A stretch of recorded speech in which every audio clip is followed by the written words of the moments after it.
This is ATL Day Ones, part of Locked On Sports Atlanta. And it starts now.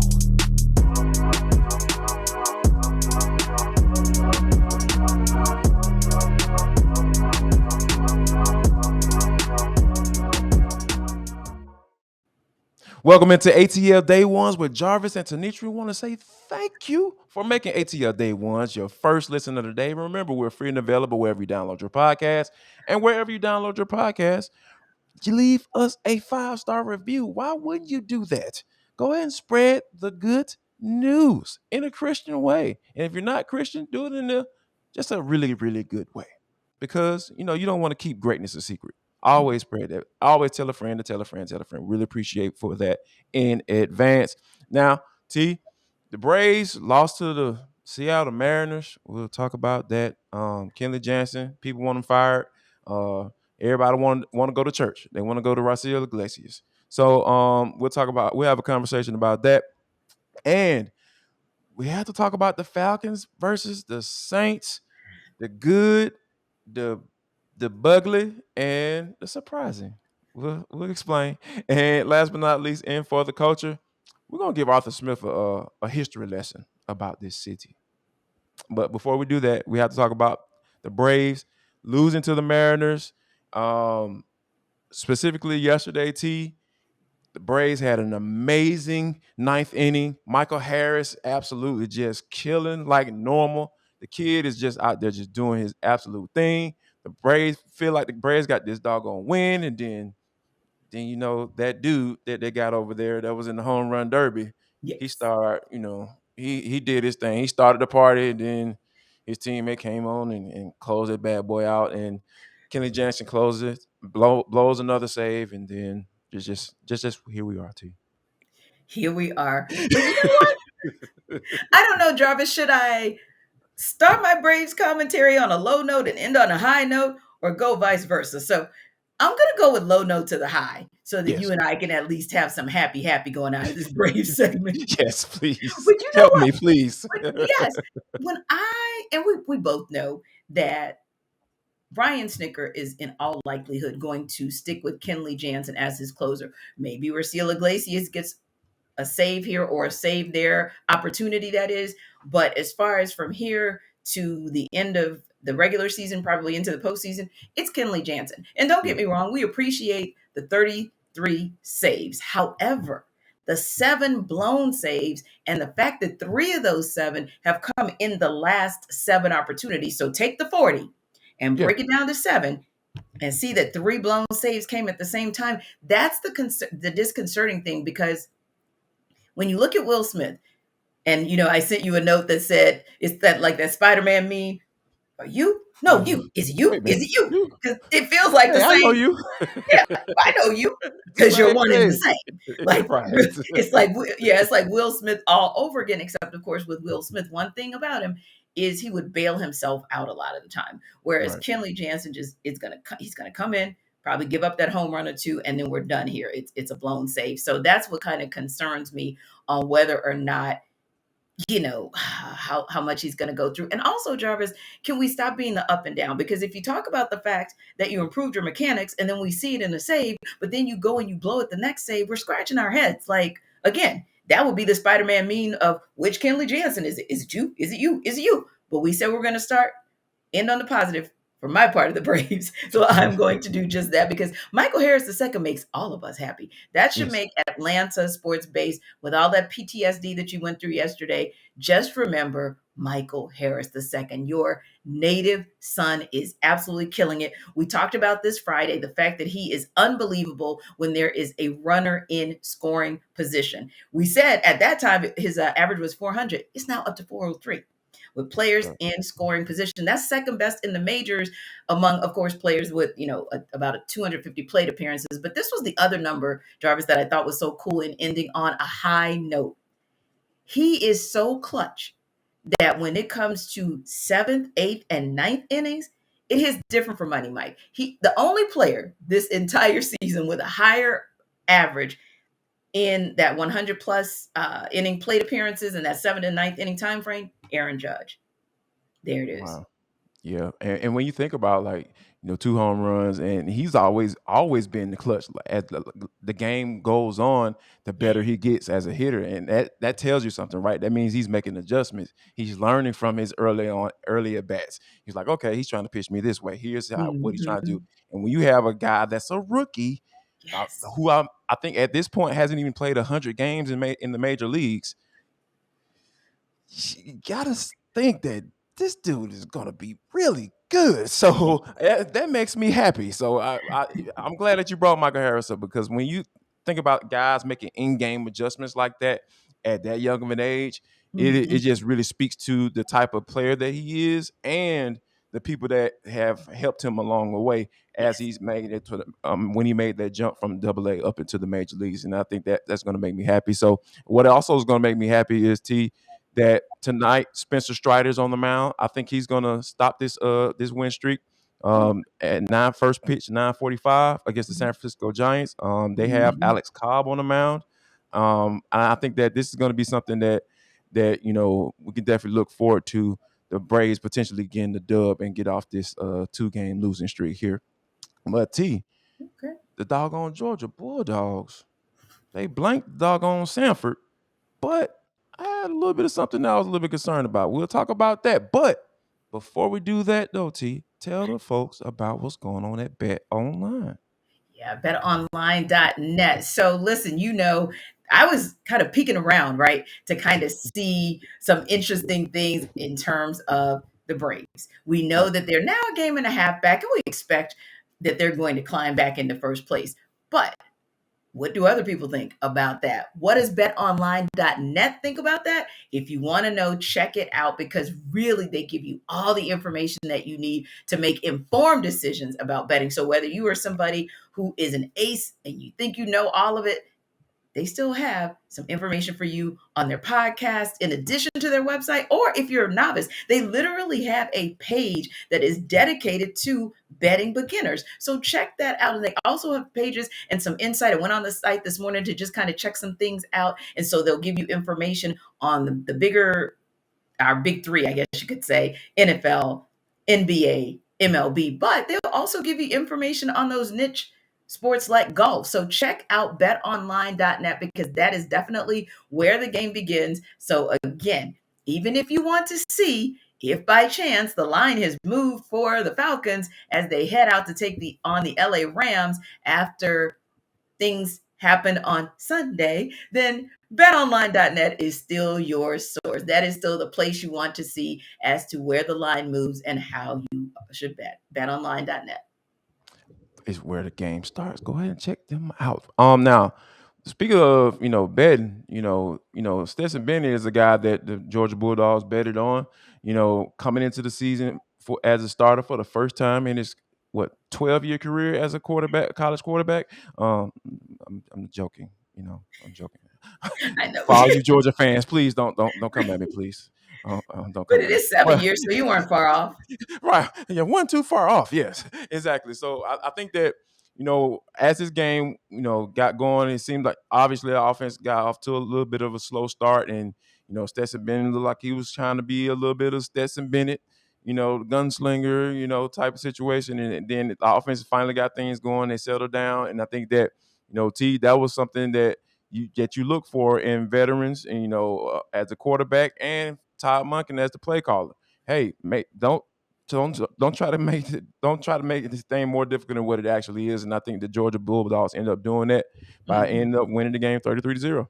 Yeah, I would agree. And we know that they're going to make those necessary adjustments. We're not going Right. to see that kind of performance when they head to South Carolina any more than we're going to see Alabama perform like they did against Texas and have 15 penalties again in a week, right? That's not going to Right. happen, because that's not how the dogs are built. That's not Right. how Kirby Smart is built. So they're going to go back into that lab and figure out how to get that running game going just a little bit more, figure out how to really get Stetson Bennett on the same page that we saw him on against Oregon with his tight ends, utilizing all of those tight ends, and just really, like you said, coming around and understanding that it is important for you to just stick to the plan. Don't make it more difficult than it has to be. And remember, not that you want to over rely on him, but there is a reason that you are literally 82-3, outscoring your opponents. And that's really a testament to your defense, because I thought this was cool. They are a little bit ahead of last year's vaunted defense with not giving up any touchdowns through 2 games. So I thought that was pretty darn impressive. But yeah, this offense, don't expect to see this in South Carolina next week. They'll bounce back just fine. No doubt about it, and that's the reason why they are the number one team in the country. And we talked about on this show. Hey, they got 17 votes last time, and because everybody else started to notice, now everyone is on notice. Yes, Yeah. Georgia is the number one team in the entire country, because the fact that Alabama had to go down to the wire with Texas, yeah, go ahead and bump those guys down. Yeah, I think Kirby Smart would gladly leapfrog his former uh, former boss, so to speak. But yeah, T, before we get out here, we got to talk about something that happened that was very, very interesting. Now, Atlanta United had a hat trick of headers. Yes. Please explain for the folks that don't understand. It was an absolute showcase. We call soccer the beautiful game, and it was really, really a beautiful game against Toronto. So it's a 4-2 win that they were able to get. But yeah, like you said, a hat trick is one thing that's super duper special. But when you start talking about getting with headers, not one, not two, but three, I mean, Juanjo Parada just did his thing, and he's been doing this since the day he joined the club. So it's exciting to see that there's consistency and continuity there. And Thiago Almada, of course, I was talking about him, is really arguably their best player on the roster right now. And of course, not only did he hit what was an amazing goal, might be MLS goal of the week, but also he was in on the assist to some of Parada's goals. So I think that, as we spoke of last week, don't know what's going to happen with Joseph Martinez. He comes back off suspension tomorrow. But I still say, with those young guns in place, and they showed you what they were able to do offensively and to some degree defensively, because, hey, they walked away with 3 points as opposed to a draw or a loss. I think United, I'm going to say, they're still trending in the right direction. Yeah, and that's what you hope for, because, like I said, we've talked ad nauseum about what's going to happen with Jose Martinez and how they probably just need to move on and start this and build this thing back up to where it used to be. Now, T, Arthur Smith is trying to build this team up, in his second year as a head coach of this team, and let's just say it was a mixed bag. We'll talk about all that next, right here on ATL Day Ones with Jarvis and T, part of Locked On Sports Atlanta. Welcome back to ATL Day Ones. I am Tenitra. That is Jarvis. And we are so glad that you guys stopped by today to check us out. Appreciate you always for downloading this podcast wherever you get your podcast, and all the 5-star reviews that you guys are giving us, because that support keeps us pushing. And also everything you've done to get the YouTube viewership, the subscriptions up. We appreciate that. That's across the whole Locked On Sports Atlanta network that we are nearing 4,000 subscribers. So keep telling everybody about this. And also make sure you leave your comments, because, hey, we want to hear from you guys and what you guys think, especially when we think about what we saw on Sunday. Now, listen, Jarvis and I could go on and on about what happened on Sunday, but we only have a few minutes. So we're going to dig right into it. And we have actually crafted our conversation so that we will be able to hit the high points, because we all kind of know what happened, but just a little bit of high points and kind of digging into some things, Jarvis. First of all, I hung out with our guy, Reggie Chapman, and home team Brandon Leak for Sports Extra Sunday night. And one of the things, I loved Reggie's question, and hey, that's a part of our Tegna family. So I'm going to play on his questions and kind of mix it in with you and I. We always do good, bad, and ugly. And yesterday he did star, surprise, and concern. So I'm going to mix that in. And Jarvis, you can give, if you want to, one on offense and one on defense for each of those. And let's try to just break that thing down. So we're going to go kind of like an Oreo. We'll start with the good and the star. Then we'll go bad, ugly, and concern. And then we'll come back with the surprise. Okay, so what was the good, the star for you for the Falcons on Sunday? I have to go with Cordell Patterson. The ferocity that he was running with on Sunday, I was just like, this is why Arthur Smith didn't play him hardly at all in the preseason, and it was like well worth the wait, to see him go out there and tote the rock the way he was doing. I was just like, oh my goodness, this dude is absolutely killing it, and I think that was something that just when you think about the mindset right of what Arthur Smith is trying to establish coming into Mhm. this season, and you start seeing it come to fruition in three Mhm. and three-fourths quarters.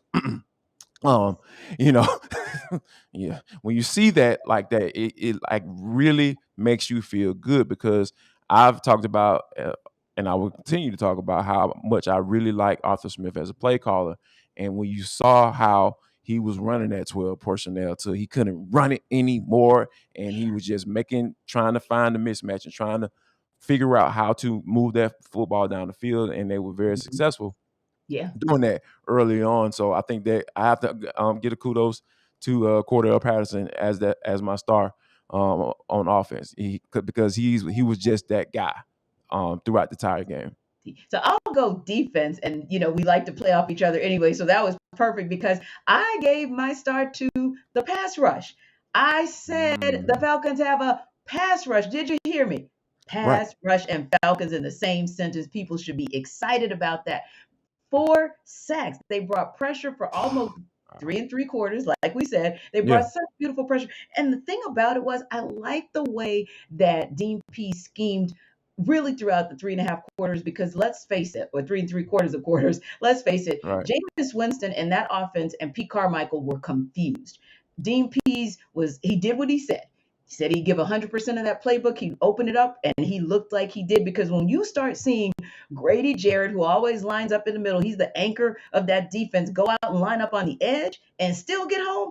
Beautiful thing. When you see Michael Walker, you've talked about the fact that he's the captain, he's the signal caller. When you see him coming up and doing some things, but also when you see the secondary like Jalen Hawkins come through and give Jameis Winston fits, that to me was a well rounded pass rush that I love to see. And Falcons fans, don't get discouraged, because I do believe that you're going to see this in its entirety in a 60-minute time frame, and you're going to see just how good this Falcons defense can sneakily be. But speaking of good, time for us to talk about a little good coffee. And Jarvis, tell them all, as always, about Coffee AM. Coffee AM King here. Hey, let me tell you something. Coffeeam.com/locked on. Go to the website. Now I'm about to tell you why you need to go to the website, because each and every morning I get up super early. I go get my workout on, and and when I come back from my workout, sometimes I just need to pick me up, and when I go straight to my cabinet. I go to my coffee cabinet, my Coffee AM cabinet, and to this morning tea, I had to go to Tanzania. I had to get that Tanzania pea berry. That coffee is absolutely amazing. Okay.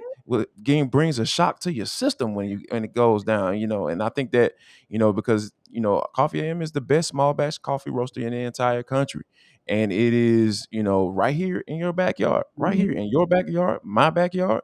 So yeah, go ahead and check them out. Now that I told you why you need to go, here's the incentive. Here's a little, little something to go ahead and get you motivated. Now, when you get to the website, coffeeam.com/locked on, go drop in the coupon code box locked on, and you're going to get 15% off your first order. Now, that's not just on coffee, that's on gifts, gift sets, and teas. T has Nice. told you about the tea. So, y'all, you can mess with that if you don't mess with the coffee. So now let me go ahead and repeat that for you, so you can go right soon after the show, not right now. No. Listen to the rest of the show, then you go after. Coffeeam.com/locked on, drop in the coupon code box locked on, and you're gonna get 15% off. Go ahead and pull up on the best small batch coffee roaster in the entire country. And you might need that coffee next weekend and the following weekend, because the Falcons are going to be on a West Coast swing. But before we start talking about next week, we got to download on last night and what happened this past weekend. Now, we gave you the good. We started off with the positive, but we got to keep it real with you guys. There was some bad, ugly, or I like Jarvis's new term, bugly. And But there were some things that were a cause for concern. What was your one thing, Jarvis, that was disconcerting for you? and it's funny that that you talked about the good being the defense. My bugly is the defense because Dean Pease, dude. Like, you went on this big behind rant about being sick and tired of that gummit and all, and not being bad no more. You try to be in the bottom of the league, and then you go back to that mindset when the things got tight. When it Yeah. got tight, you start playing that soft behind zone coverage rushing 4, dropping 7. Let's just not keep everything in front of us. Let's not get beat deep. But guess what? Mm-hmm. Even in those soft zone coverage, T, do you know what that first score in the fourth quarter, how long that drive was, how long it took? Right. 1.5 Yeah. seconds. So guess what, Dean? You might as well sit the whole house because Yep. if it only took them 1.5 minutes, and I think all of their scores, T, was less than Mm-hmm. 5 minutes. All Yes. the times they scored in the fourth quarter was less than 5 minutes. So guess what? It didn't work. If you weren't trying to give up the quick score because that's Right. what coaches fall to when they talk about those things. So yeah, my bugly is Dean Pease, man. You let off the gas, bro. I'm disappointed in you. I still rock with you. Don't Mm-hmm. get me wrong. I love what you're doing. Same. But man, you cannot let take your foot off that gas, man. Because guess what? If I'm gonna get beat, I'm gonna go down swinging. Yeah. It ain't gonna be because I can't. I'm backing up and trying to make sure I keep everything in front of me because I don't want to get beat. Nah, Mm-hmm. if you go into a fight like that, man, you're gonna get They'll beat, get it and that's what's down. happening.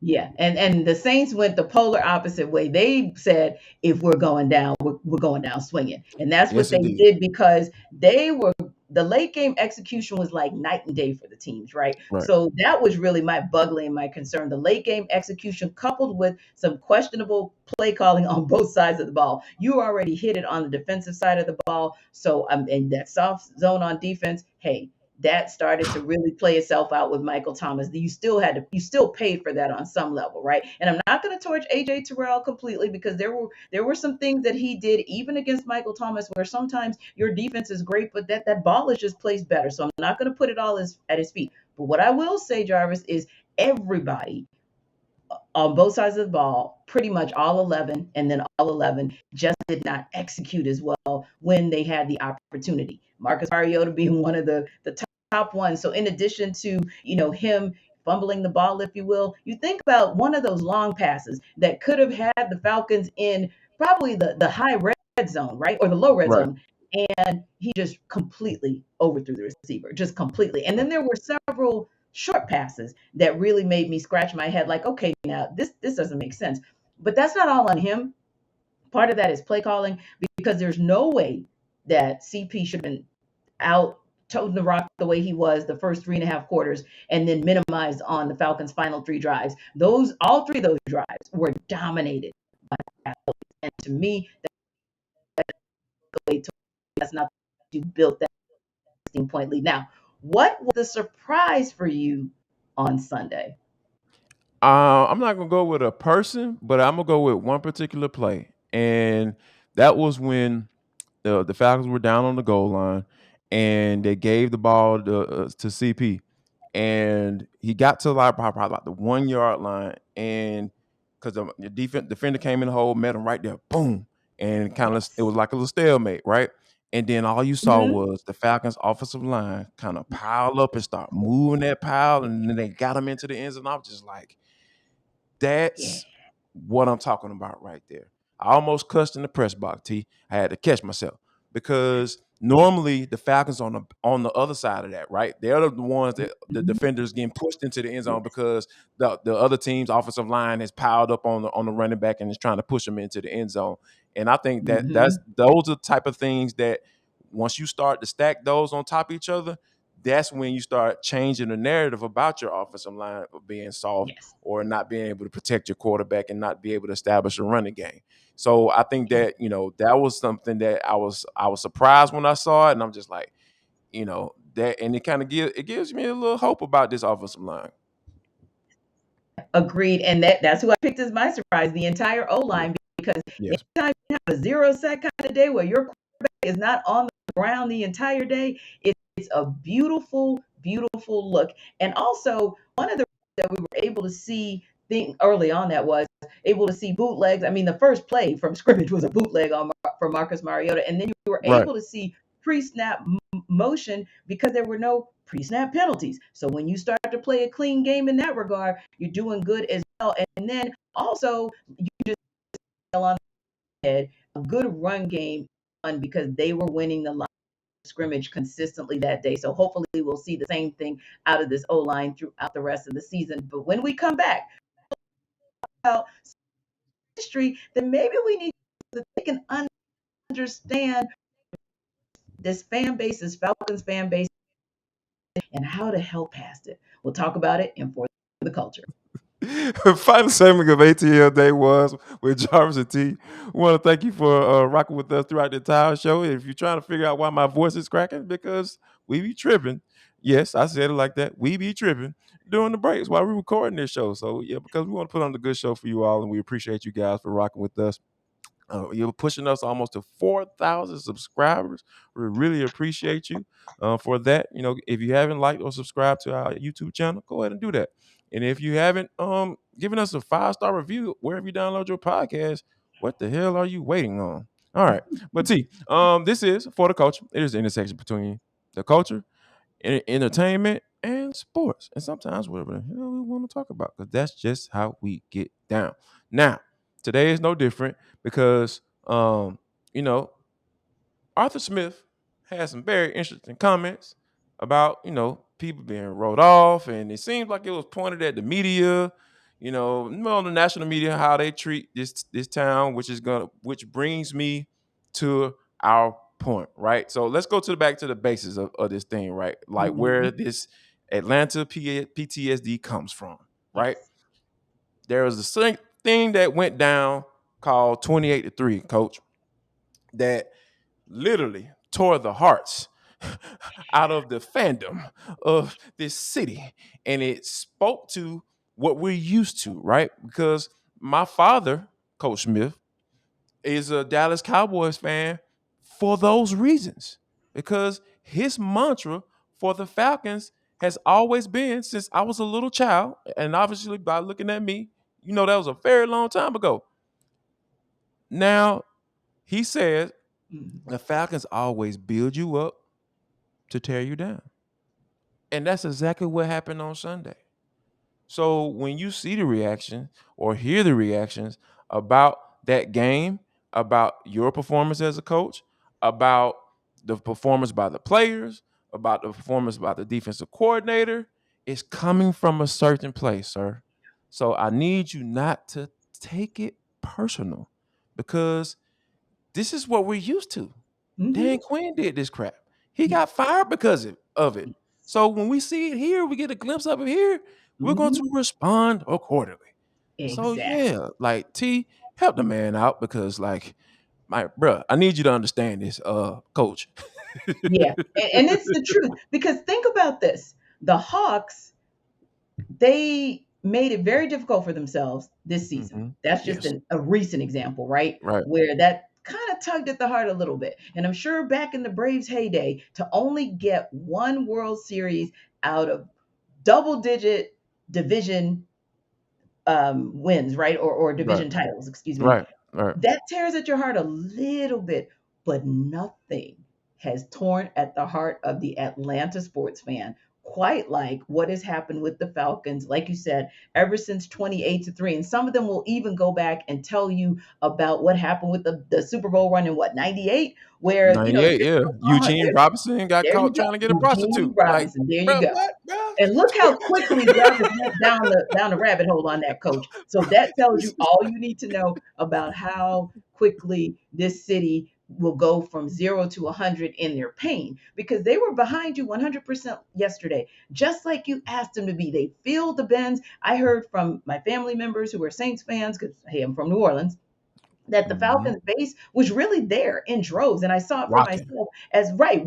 We saw it for ourselves when we were heading into, you were heading into the arena and I was out to do a hit. So this is actually a real thing. And you have to understand, even for the media, some of whom are Falcons fans and some of whom have reported on the Falcons for so long, that they are legitimately to a point where when it's 26-10, they don't think 16 points is enough.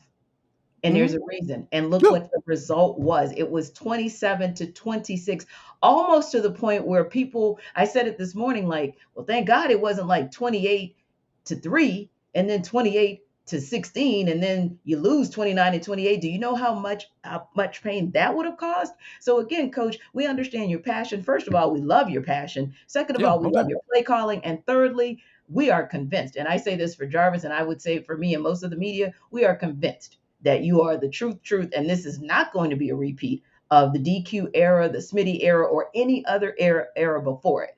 We do think so, but you just have to understand and even give a little bit of space to the media because, hey, they've gone through that PTSD with those Atlanta sports fans, and it just takes a minute for them to get past it. But coach, I will tell you, you already know this. You don't need Jarvis and I telling you what to do, but the best way to get past it is the next time you find yourself in a fourth quarter situation where a team is coming for you after you have done all you can to build a lead, you have to finish it. That's the way to undo or help to undo the Atlanta sports scene PTSD. And I believe you can do it and you will.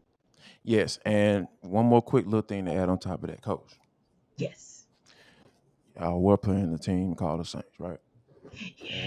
And like I'm from Atlanta, Understand the and assignment. you know what I mean. Like I don't want to hear. You see how my lingo changed. I'm morphing into my Atlanta dialect right now, bruh. Like I'm tired of hearing Saints fans talk about 28-3. That's it. I, That's what I just, that's yep. all I heard I the mentioned whole it. weekend. 28 to That's all I 3. heard. 28-3, baby. I'm like, Yep. I want to throw a rock. I want to throw a rock, but I don't want to go to jail. Like, Yep. and I'm a nice person. I don't want to do all that, man. So next time, coach, just understand where we come from. The angst, where all it comes from. It's all love, but Yes. this is why. Mm-hmm. I always like to ask the question why. Here's why, coach. But here's another coach though did Yeah. something very interesting, T, that we have to talk about. Your guy Mike Tomlin, on the trip as they were getting ready to go to Cincinnati, played against the Cincinnati Bengals and beat the dog mess out of them. I mean, I know the score was close, but what was it, 5 picks? They got Yeah. For on Joe Burrow. Yeah, yep. so I think that was really cool. So, but I think they had a little motivating factor, right? So before the game, as they got ready to get on the plane to go to Cincy, Mike Tomlin don't drop them folks off with a gift Right. and some black Air Force Ones at that.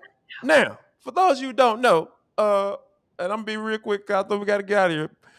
Like, there's a certain connotation that comes with black Air Force Ones, and I kind of understand the motivating factor behind it because, most dudes who got all black Air Force Ones on, they probably come to rob your house. They probably come kick the door in. So that's exactly what the mindset was when they went to Cincinnati and they went in there, kicked the door in. Hey, Joe Burrow, we don't care nothing about all that stuff. We about to pick you off and we about to get this dub today. So yeah, T, your boy out here doing big things out here. Oh Appreciate it. yeah. Shout out to him. Yeah, Mike Tomlin, he's a special kind of cat, as my people say. Yes, And the indeed. first thing I thought of was that old Nelly song, I'm like he stumbling said, in my Air give Force me One. exactly, give me two per. I need two per Too so far. I can get the stomping in my Air Force Ones. Yes, sir. I love the St. Louis Stomping in accent. my Air Force Or One. Force Ones. And that Yeah, is it's so hard for exactly you to say, by the way. yes. I did the operatic a cappella version of it. But the result remains the same. That's how you go in when you have no chance to win, according to just about everybody. And Yes, you right. stick it to the Bengals, just like, hey, Falcons, remember this. You remember 28-27. And when you get to, or 27-26, when you 26, get to yeah. New Orleans down the road, get your Air Force Ones on and give it to them. And that will help with this sports PTSD that we're talking about. Now, hopefully, tonight we won't have any more expansion or a part two of the PTSD because the Right, from the Braves are Braves, looking yeah. to get back on track against the Giants. They got Spencer Strider on the mound. So let's get it and get this thing right back on track against the Mets. We'll talk about it tomorrow. We'll do a little bit more breakdown on Falcons, Saints, and also start to look ahead on Falcons, Rams, and hey, anything else that happens on the sports scene, we will let you guys know. But in the meantime, after you finish checking out ATL Day Ones, make sure you check out Hitting Hard with John Chuckery because I can only imagine what a Falcony Monday will look like with JC. Thanks for stopping by. We'll see you tomorrow. Y'all come back now, you hear?